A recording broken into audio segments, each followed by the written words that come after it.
Hello, and welcome to the Exponential Growth Podcast, powered by Analyst Investors.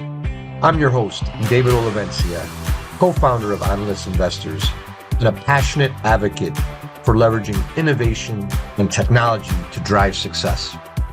In this podcast, we'll dive into the strategies that top leaders, investors, and entrepreneurs are using to navigate and thrive in this era of accelerating technological change.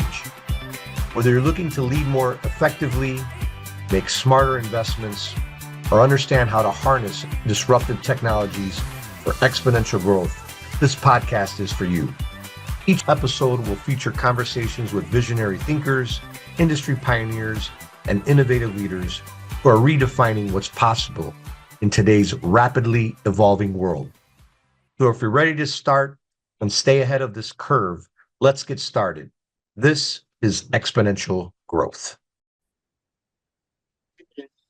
All right, everyone. Well, hey, let's welcome to another edition and episode of the Exponential Growth Podcast. Today we have a special guest, somebody I've known a good 4 or 5 years or so through some board service that I do, and family and friends, and is really doing some amazing stuff that we're gonna find out more about and dig into here. Welcome to the podcast, Anthony Shers. Thank you. Excited to be here. All right. Well, we're gonna expose our audience to all the great things that you got cooking, and the interesting life story and your startup, and amazing view that you have on technology in the future and whatnot. But with all these podcasts, Anthony, I'd like to start out with just let's give our audience a little bit about you. Kind of growing up, started, and then just kind of how your journey's been. Sure. Yeah. So I'm from South Bend, Indiana, so home of Notre Dame, your alma mater. There you go. All right. And I like to think that's what brought us together. I did not actually go there, but I'm a lifelong fan. So Notre Dame, very important to the town I grew up in, and a lot of my teachers, family, friends, and stuff. The university is super important and touched us in a lot of ways. Actually went to high school on the East Coast, went to a boarding school, and then went to Brown University for college, where I studied economics. But I'd say I spent most of my time in college focused on track. So as a runner, and most of my time was spent trying to run the fastest mile I could. And we can get into that, but I would say in terms of the lessons I've learned around leadership and business, I would say most of it is from college, but it was from my experience trying to run as fast as I could versus the classes I took. After college, moved out to Austin, Texas, studying econ. Obviously, I had a lot of friends going into finance or consulting, but for whatever reason, I was drawn to startups. So joined a small startup out here in Austin. And what the company was doing is, this was in 2012, so it was kind of on the heels of Twitter getting announced at South by Southwest. And my startup was part of the Twitter ecosystem. The big trend at that time was social everything. And so it was booming. Social was booming right then. That was like a big boom of social. Yeah, that's right. So what that startup did is, basically, if you were a brand or a network, so some of our big customers were the television networks, and you wanted to show user-generated content in kind of a brand-safe way, meaning you could apply the filters on top of the tweets or whatever public posts on Facebook you wanted to show. My startup would power that, and so we had little widgets that you could embed on your website.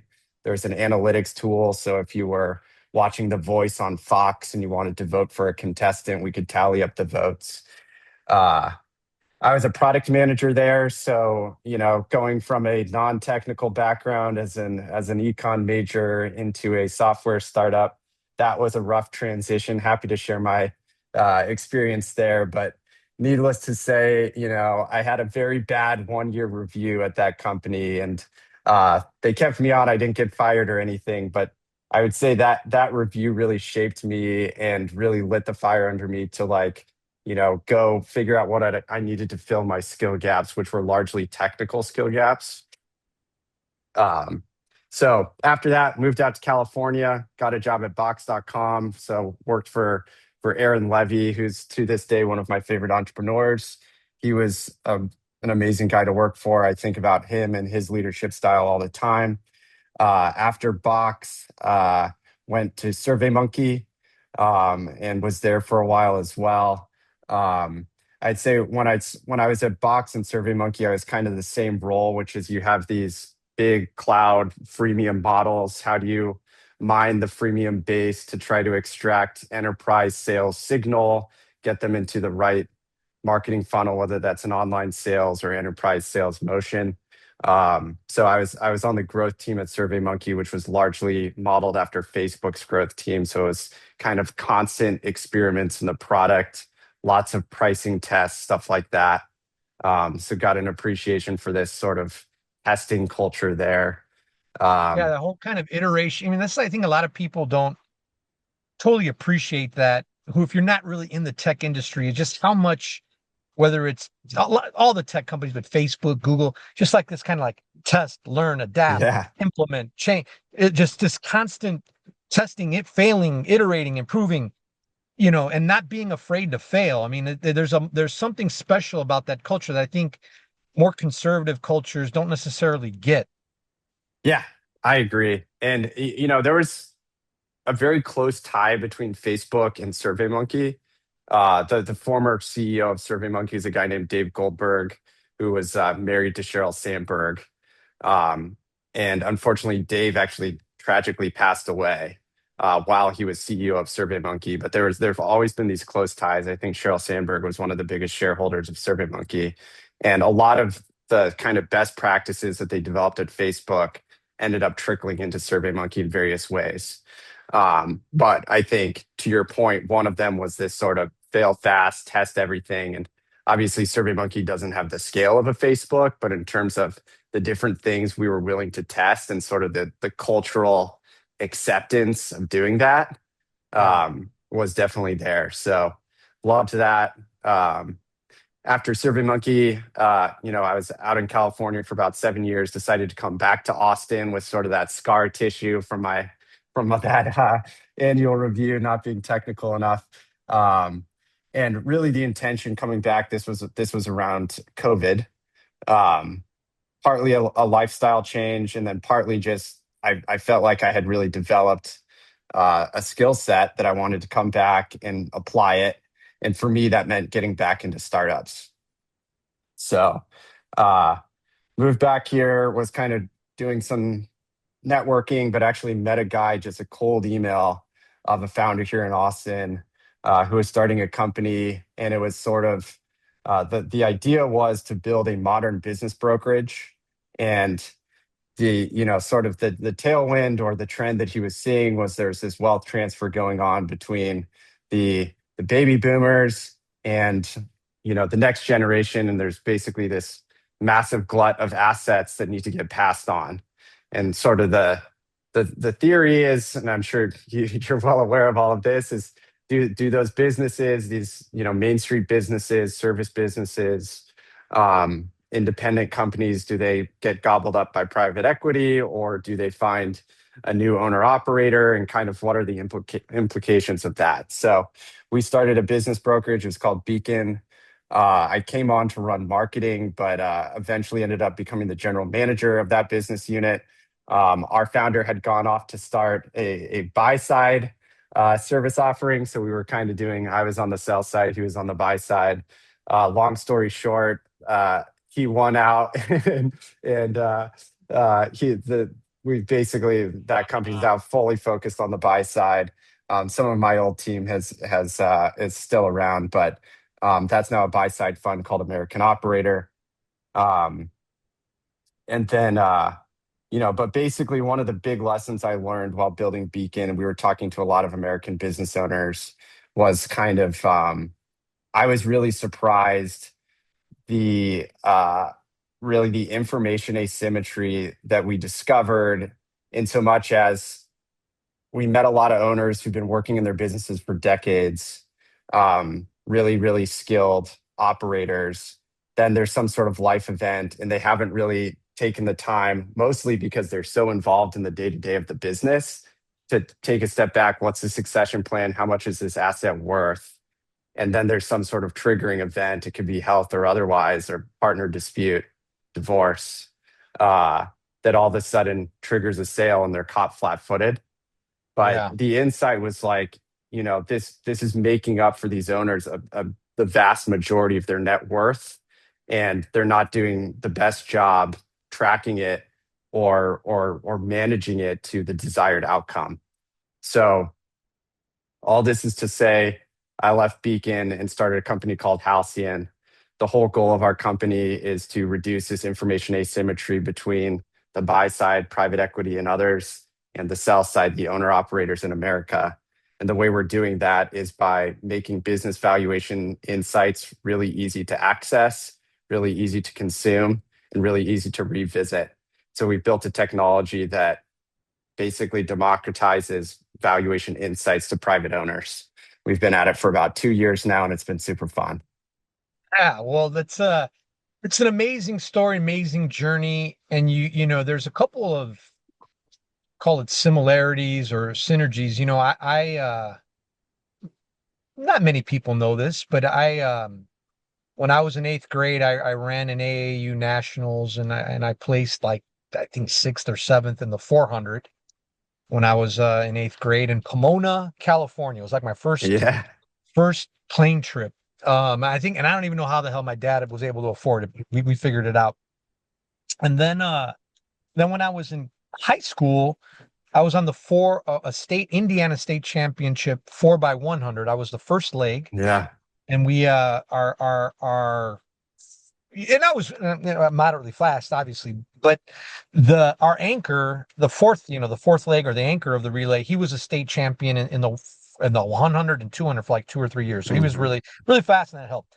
But I think people don't appreciate the discipline and the routine and That's just right. all the thing that I think just lays the foundation for being a good, call it, corporate athlete or big CEO athlete. But what, in your experiences, what are some similarities? And by the way, you mentioned to me, but how fast did you run the mile? By the way, I think you kind of skipped over that. I remember you Yeah. mentioned. I Yeah. was blown away, but how fast did you run the mile? Well, it's one of my great life regrets. I did not break 4 minutes, but I was decently close. I ran a 4:07 was my personal record. And like, so everybody, just too, who's listening here, for many, and correct me if I'm wrong, Anthony, but like, for centuries, many times, the big thing was to beat a 4-minute mile. Yeah. Like, that was like just like the biggest thing ever. And then they were able to beat it, but it's not like it's been, they beat a ton. And then I think recently somebody hit the record or whatever. Yeah. But it's an amazing amazing accomplishment, Yeah. Anthony. Yeah. So I'm sorry, I digress a little bit, but what are some of the, call it, the No. ties and experiences that you see there? Yeah. And I would say, and just for some context, I've been thinking about college a lot recently, and it's been a long time ago for me. But the reason is because we just hired 2 engineers, and we're now a team of 3, and they're both new grads from college. So I've been trying to take myself back to that time in life. But I would say, like, in terms of what I've drawn from that experience and what I feel like I'm applying today, it's just what you said. It's basically just the ability to keep showing up every single day. And, there's a goal in mind, and you're tracking that goal. And I think that's the other interesting thing about track, is it's really easy to quantify. And so even back when I was doing it, everyone was keeping logs of distances and times and workouts and all this stuff. And so the value of tracking things is, that's another maybe more tactical thing that I apply today. Definitely want to get into that about, all the stuff we're tracking and the AI loops and stuff we're using for that. But I think it's really just, you got to show up. You're not going to feel good most of the time, but you show up because you have a goal in mind and you need to accomplish that. Track is an individual sport, but you're part of a team. There's different events, and it's not just distance running. You are a sprinter. So there's camaraderie, whether it's a relay or a totally different event like throws, javelin, totally different body types. Um, Totally. and just being part of that environment and really just appreciating other people who are all trying to contribute to this team, but doing so in an individual way, I think is kind of an interesting dynamic from the sport. But really what it is just pain tolerance. And I think it's the only thing when I was younger where it was like something I consistently did. You're only taking a class for a semester and then you're off to the next thing. But this is something every single year where it's basically this constant pain in your life, and hopefully you're getting payoff. But I think it's good for you, especially as a young person. And look, that I don't think like running the 400 is like, I think it's the hardest race because like you run and it's like you get to that last 100 and you're like, oh, like, and you got to push through. I mean, that's the other thing. There's adversity, and you got to kind of stay focused and push through it. And that's a bit of life, right? I mean, you have adversity, kind of stick and you put. Okay, so all right, so so you got a startup 2 years old now. Mm-hmm. What are kind of what's the big goal that you have? I mean, you talk about track and athlete, like what's the big goal you have?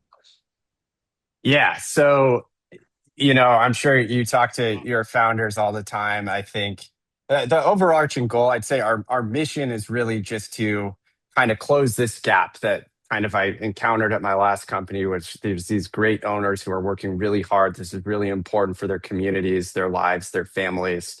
But they're so in the weeds as an operator that they basically don't realize a lot of the value of their hard work. And I think that's wrong. And so I think with better planning, they can, basically realize their impact a little bit better, all the value that they've created in their communities for their employees, customers, et cetera. So that's the real mission of the company, is kind of to close that gap a little bit. The way we're doing it is not through the owner directly. One of the insights I had at my last company is it's really hard to, they're, call it 3 million American owner operators. These are owners of companies with at least 2 employees. So there are a lot out there. And so if we really want to have our impact, it's kind of hard to reach all those people. It's expensive. I learned that lesson the hard way. What we're doing is we're basically building technology for the advisor layer. So owners, they're typically working with an attorney. They're definitely working with a CPA, whether it's in-house finance or an outside bookkeeper CPA firm, potentially a wealth advisor as well. So there are all these different folks who are kind of serving as trusted advisors to the owner and are used to giving that owner advice in different ways. And so those folks are our customers. So they're using that CPA is implementing Halcyon at the account level. They've got different people who are providing business valuations to their clients, but it's all managed, at the enterprise level where we're able to generate and manage all these different instances of valuations for all the clients within the firm. And then as a owner operator, right, you want, you have this thing that you're built, but you're busy. You don't always can understand, hey, what is this thing worth? How do I value it? What data? You're getting advice from different people. You want to get the right advice. And it's like, you correct me if I'm wrong, it's not always been easy to get, or the accuracy hasn't been there. It hasn't always been top of mind. Is that true? Or what would you say? What would you add to that? Yeah. And I know you do a lot of valuation work when you're doing investments. I think it's probably even harder for what you do because you're looking at these super high growth young companies and you're kind of sticking your finger up in the air. And somewhat new models too, right? Models. I mean, yeah. So that's very, very hard. And I'm sure I want to hear your philosophy, but I'm sure it comes down to the founding team, the grit. If they're not going to hit it on this idea, what's the likelihood that they can pivot and find something based on who they are? So that's a whole different thing. But for a lot of these more established businesses, more established industries, they're not crazy growth. They might be, there's exceptions to every rule, but we're talking single digit. Maybe it's a really good business growing 10 to 15% a year. Yeah. And these are industries where there are lots of different benchmarks, tons of M&A going on all the time. And so for us, the way we've built it, and the reason owners aren't doing this today, I have a few different theories. Like, one is expensive because it's kind of done where, I as the owner, I have to show the initiative to do this. It's not always obvious unless there's some sort of forcing event, and it's painful to do proactively because it's usually 15 grand or more. I have to give you my books. I expose myself. There's sort of some risk involved where I might have to talk to my CPA or my CFO, and then they're going to wonder why I'm doing this. Like, am I selling the business? No, I'm just planning. So there are all these kind of little operational friction points, which of course we spent a lot of time trying to solve. So I think the intake is one of the things, but then I think the other thing is just the benchmarking is really hard too. And so that's another area we're really focused on. But we've been obviously using technology, using AI where we can to figure this out, and we've been making some real progress. Yeah. Well, that's good, and we'll keep an eye on the business. It's an exciting space. Value and valuation is it's imperative, whether you're in my business, your business, you're a business owner, and not only like understanding the value, but increasing the value. It's a vital space. So we'll definitely keep an eye on the business there, Anthony. All right. So exponential growth is what, what we like for the audience is like, you have a unique lens, right? You have a life lens, you have a track lens, you have a brown lens, you have a lens that worked at a couple, handful of startups. By the way, Box, right? These guys at Box, we use Box at Analyst. They are like, they want to cross-sell and upsell. I can't think go a week without these people that. So if anybody's listening to this from Box, you guys are animals at like cross-selling and upselling. Yeah. Almost a borderline annoying, but I'll give it to them. But so our audience, they come to this podcast, they want to, like, what from your lens, what do you see are the big exponential trends that they should keep their eye on from what you're seeing? Would love to hear your thoughts there. Yeah, I'd say so. I think the big thing that I've been thinking more about is this idea of loops, where it's basically, I was reading this article. Maybe you read this one of when Jack Dorsey did the big shakeup at Block, and it resulted in big layoffs. But this idea of like a super flat organization, enabled through AI and other things, but just like basically, what does it look like to remove the middle management layer? So, we're a very small company, so we don't have this layer. But I think the basic premise that Jack Dorsey is talking about is like, if you work at a company, it doesn't necessarily need to be a tech company. We're in this age where you can generate all this signal. Whether it's, we're on a Zoom call right now that's getting recorded. Everything you do should get recorded and centralized so that you can action off of it. And so this is one thing I'm trying to do. And, we've got these two engineers and they want more feedback to inform what they're building. And so, how do I do that? I just make certain that all of my calls get recorded so that they can read what my actual sales interactions are, their trends, patterns, and those will result in product requirements that we build. And then we can reach out to that individual and close the loop and hopefully close the sale. So that's one thing I'm really interested in. And I think it's really easy for us because we're such a small team.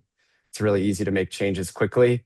But, just setting up these feedback loops. And I think for bigger businesses, especially, where can you extract signal from certain parts of your business? If you can use technology for that, amazing. And then deliver it to other parts. And I think that's kind of the bet that Jack Dorsey's making. And that, I'm very interested in that trend. Yeah, that's one also. And what I a couple of months ago or so started hearing about Y Combinator, and then the amount of like one person startups that as a percentage, I want to say like it's some 50, 60% or something like that. and that's going to continue to grow, right, over time. And so you're seeing this number of one-person startups growing, and they're powered by AI agents that are doing different Hmm. functions, and it's all automated with AI, and then this whole concept of loops. I didn't even really hear that word for, I don't know. I don't know. The concept's been around a while, but just the word maybe 6 months ago, 7 months ago, and it's just Hmm. between like redoing automation, but it's also like a bit of like leverage too, right? I think they're using it in the context of financial leverage. So I agree, and I think people, those who are listening to this, whether you're in a big company, right? Think about all the amount of layers that can be removed through automation and agents. But if you're a startup founder too, shouldn't be thinking about big teams. You should be thinking about, agents, and why do you need people, and and how are you leveraging tech to grow. So I think that I wholeheartedly, I'm a big believer in that first trend. Anthony, what else you seeing? What else you see out there that you think is important for our listeners? Um, yeah, I mean, I think just in terms of, I'll give my perspective as because you were describing sort of the solo YC founder, and that's certainly how I felt for a while. Um, and I think the best thing about that stage was just a lot of your founders, a lot of your investments. I'm sure they've gone through a number of pivots, and I think the best thing about that for me was just I didn't feel the pain of the pivot because I was like doing it myself, and there's no sort of organizational momentum when you have to change directions. Um, so I to tie that to a trend, I think one thing that we found to be very valuable that I hope to continue even as we grow and add employees is, kind of back to the SurveyMonkey Facebook thing, is like the test culture. And I'd say one of the things that we've found to be really easy and really helpful for us is the ability to go out and test ideas at a really low cost. The way we're practically doing that, because we're a software startup, is we're always prototyping. We're always making these little mocks, prototypes, either on Claude Code or Lovable. And then, over time, we've built up sort of our CRM of folks who are not necessarily customers, but just people who are kind of investing in us along the way. And we'll just go out and kind of flash a prototype, a Lovable mockup or something to them, and they'll say, okay, you're on track or you're not. And I really like that style of development. And I think that is probably here to stay for high performing organizations, is how do you get low cost feedback? I guess it's back to the loops idea. How can you do that as rapidly as possible before you invest and double down and, actually throw it over to not just the agents, but the real, production code engineers? I really like that trend. And that's been really fun for me. And I think that trend, whether you're in a position in corporate or a startup founder, I think it's very applicable, right? How do you, you know, Yeah. test something or put something out there, low cost, high feedback, leverage tech for it, and, to win it. And guess what? If you're not doing it, your competitors are gonna, and if they're doing it well, you're you're you're not going to be in business much longer, right? So it's Yeah, an that's important right. function. So That's Anthony, right. those are good kind of trends. Now the other part we talk about in Exponential is investing, right? You've got an interesting investing background, whether it's investing capital for as a CEO founder, you're getting Mhm. investment, or you're pitching for investment as a founder. So you kind of got the both capitals, but you also have other investment, experiences that maybe you can share with that. When you were in times of really crazy times of a lot of exponential growth change, what would you tell our audience, just based on your lens on investing, right? The CEO, the Mhm. founder, having some other investments that you manage. What would you share, just a couple insights that you can share to help them in these times of exponential growth? Yeah. So I don't know if I have the best advice here, but I'll just start talking and we'll see if something lands. I guess the first thing I can definitely respond to is just us as a company and our fundraising situation. We're actually bootstrapped so far. So and that's been, I don't know if you know any investors or anything, but at some point we might be fundraising.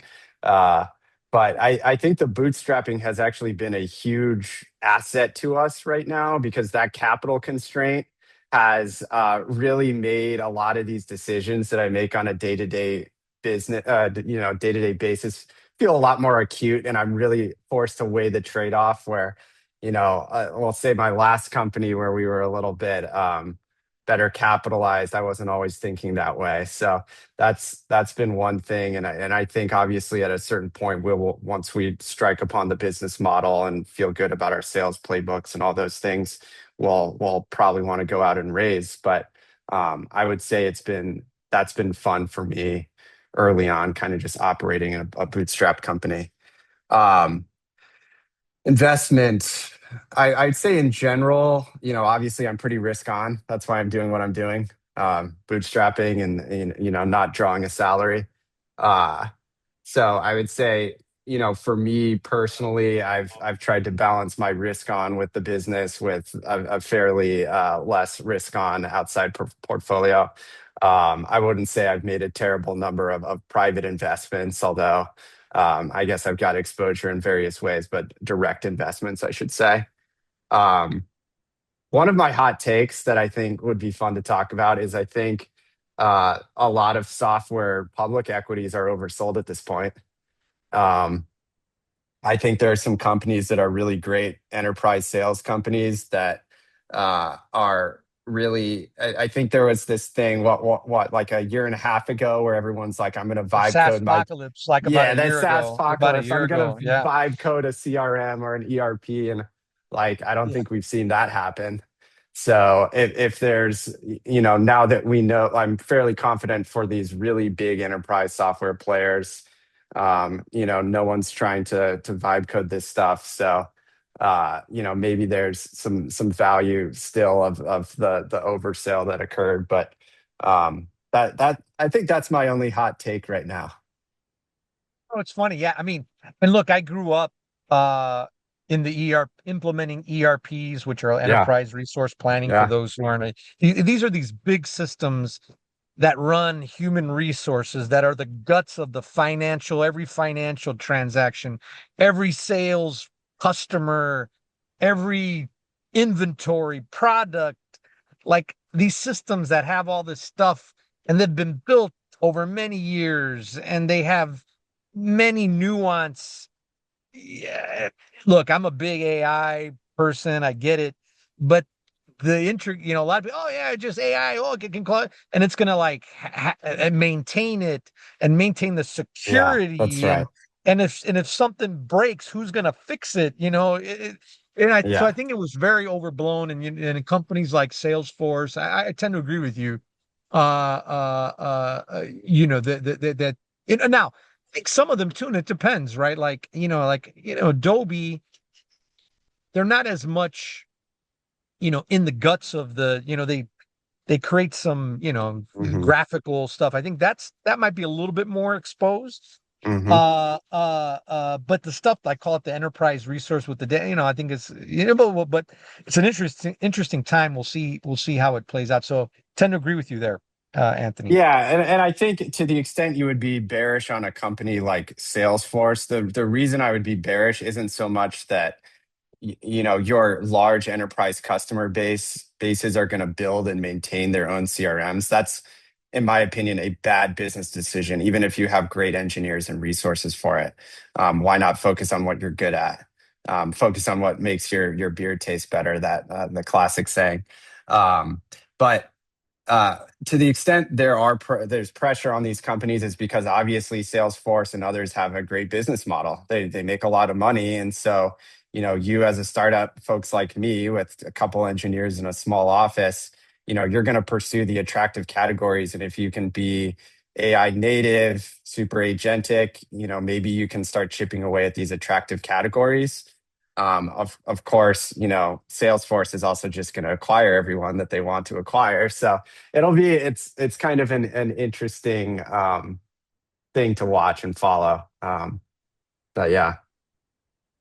Cool. No, it's a good perspective for our listeners, on investing. I guess the other thing that I'm just, that I'm AI and chips and stuff like that, right? I mean, there's a whole, I've been of late reading a lot of stuff, just the chip demand, right? Hmm. There's the demand for AI, the demand for chips is just continues, and it's not because the chips have taken a little bit of a hit, but that's there's a lot of there's un what they what's the word insatiable demand, Hmm. and even into the future, right? For that AI is causing, because they said something like roughly like 1 to 5% are really using AI on a regular basis, right? And then even companies, it's somewhat the same thing, right? And this is really not even like where agents, like I think, where agents are transacting all the time. And so when you start doing those projections, and I think the big players have done those projections, right? The Amazons, the Googles, Hmm. uh, and this is why they're doing all this capital expenditures that Wall Street's going, oh, this capital expenditure, this stuff is crazy, and they're getting hit and penalized. But I think they're seeing a world where there's going to be a lot of, like, there's just so much demand for these AI transactions, and you need chips and you need energy and all that. So I think that's an area that people should just keep an eye on, and this is kind of why I do this podcast, because I'm just trying to say, look, Yeah. the stuff isn't, if you think the stuff is slowing down, it's not. Yeah, yeah, and I think the other thing I'm fascinated by is like some of the chips and the materials. That's that's more of an obvious second order effect. Effect of this big, capex to the tune of trillions of dollars in data centers. But what are the third and fourth order effects? Um, I haven't spent enough time researching this, but I'm sure there's some interesting stuff to find there. Uh, in fact, I saw a funny story about, I guess you can purchase there's a market for live monkeys, and the rate to purchase a monkey has gone up considerably. And the reason is because now with, AI pharmaceutical development, they're trying to test more on monkeys. And so labs are trying to acquire monkeys so that they can run the tests that the AI models have flagged as promising development. So like stuff like that, I just is it's entertaining, but there's probably also ways of finding some good investments in there. Oh my gosh. Yeah, that's a whole nother podcast and stuff, but like the whole kind of AI and health and running Yeah. models and medicine. I mean, that's a whole another big area. Okay, so now the last part we always like is like leadership, right? So you're not, you have a couple different leadership thing. You've been Hmm. a leader in part of companies. You even, you've had to pivot in your Hmm. career a bit. You lead in other areas as well, even outside of your CEO role right now. What in these times of exponential growth, change, disruption, what are some leadership principles you like to share with the audience? Well, I think the first thing that I've gained an appreciation for recently with our new hires is I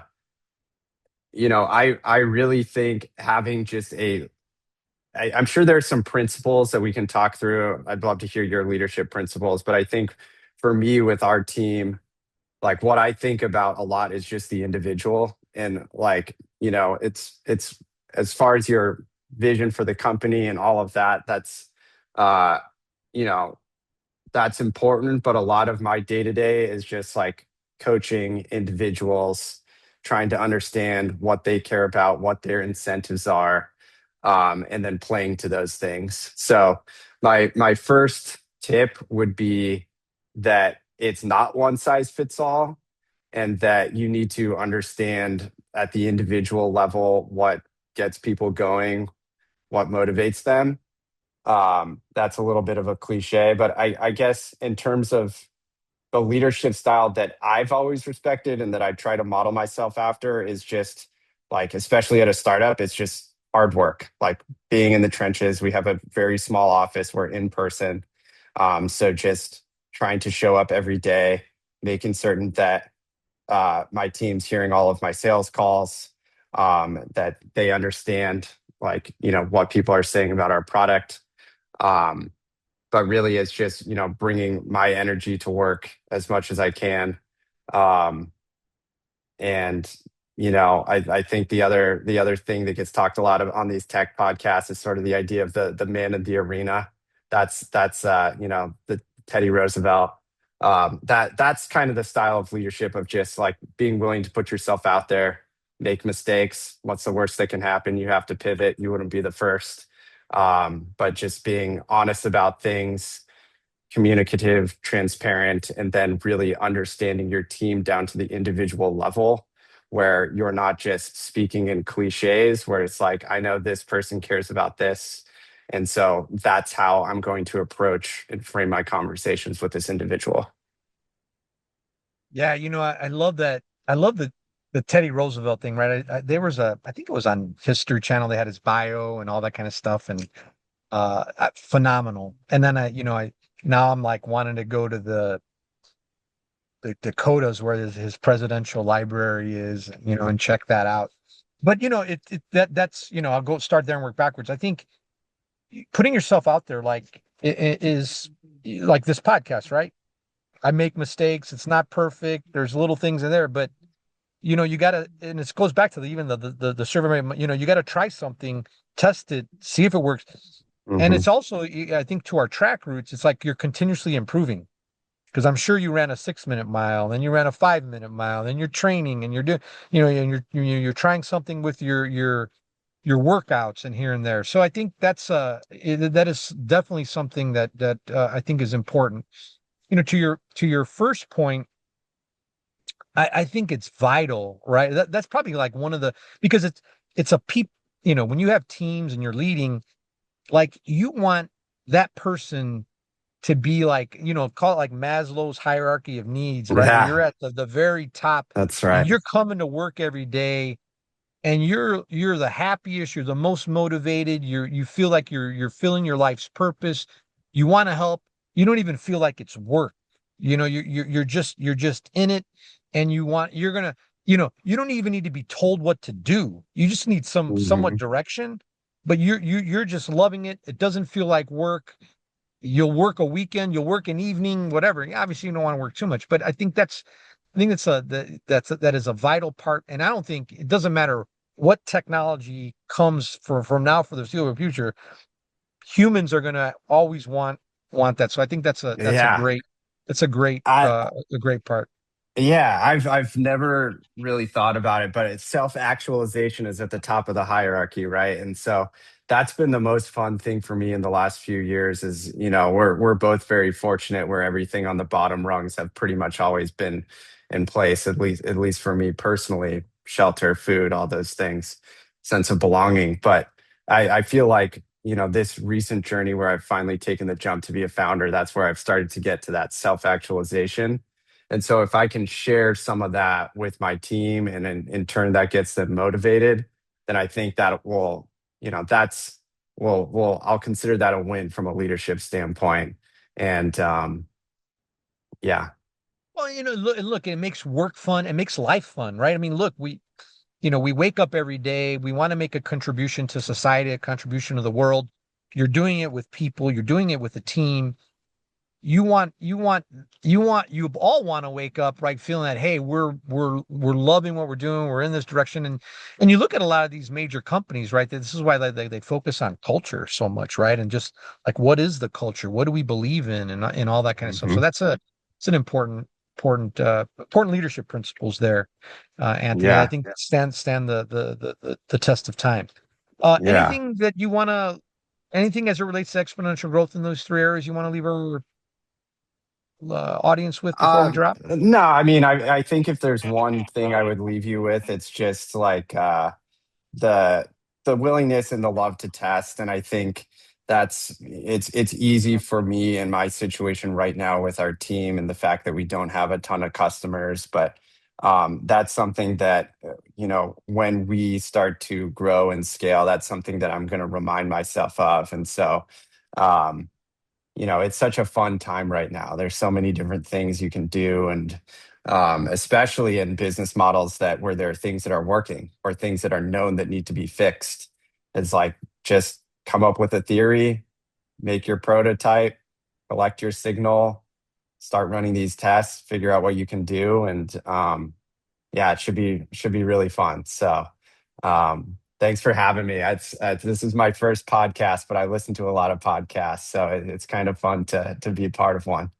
Well, you'll be on more, and like the good news is we have this thing kind of etched and recorded, so that when you make it big and your startup becomes a unicorn, we can go back to this being the first one, and go from there. And how do people keep in touch with your company and you? Where how do Yeah. they follow you? Yeah, so I'm on X or Twitter, Anthony Shers, Schurz. Our company's called Halcyon. We didn't get the .com, although I'm negotiating with a domain broker right now, but we're halcyon.us, Halcyon. So yeah, just follow us and reach out if you got any ideas. But this has been really fun. Anthony, hey, well, thanks. I know you got a lot going on, so thanks for making it a priority to come on the pod. Look forward to having you on in the future. Maybe in a year or so, we'll come back and kind of see how things are going, and all the changes that are going on. So we'll take it from there. That'd But be Anthony, fun. thanks, man. Appreciate you I'll jumping on the pod. develop more. I'll develop more hot takes, and we'll have to see what the Salesforce price is around then. There we go. Yeah, we'll have it recorded. It'll be a good one to come back to. All right, Anthony, have a good one. Thanks, Matt. Thanks, David. Bye.